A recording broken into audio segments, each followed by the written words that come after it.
بچوں، اللہ پاک نے چاند کو کتنا حسین بنایا ہے، رات کے اندھیرے میں بھی ارد گرد کو روشن کر دیتا ہے۔ یہی چاند ہمارے پیارے نبی حضرت محمد صلی اللہ علیہ وسلم کے دور میں بھی چمکتا تھا۔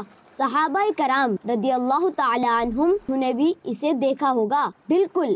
اور ہاں دوستو، ایک اور بات سناؤں۔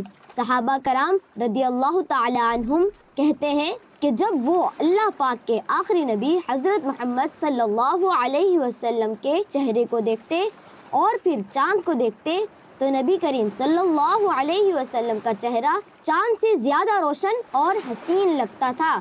سبحان اللہ۔ پیارے بچوں، کیا آپ جانتے ہیں کہ چاند اور ہمارے پیارے نبی صلی اللہ علیہ وسلم کا ایک خاص تعلق ہے؟ آپ صلی اللہ علیہ وسلم تو بچپن میں اپنے جھولے میں چاند سے کھیلا کرتے تھے۔ جس طرف آپ صلی اللہ علیہ وسلم انگلی سے اشارہ فرماتے، چاند بھی اس طرف چل پڑتا۔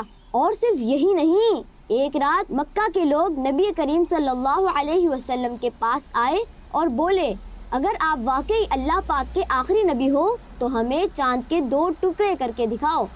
پیارے بچوں، ہمارے پیارے نبی صلی اللہ علیہ وسلم نے اللہ پاک سے دعا کی اور پھر آسمان کی طرف انگلی سے چاند کو اشارہ کیا۔ پھر کیا ہوا؟ اللہ پاک کے حکم سے چاند کے 2 ٹکڑے ہو گئے۔ سبحان اللہ۔ آئیے چاند کو دیکھ کر پڑھی جانے والی دعا پڑھ لیتے ہیں۔ اعوذ باللہ من شر ھذا الغاسق۔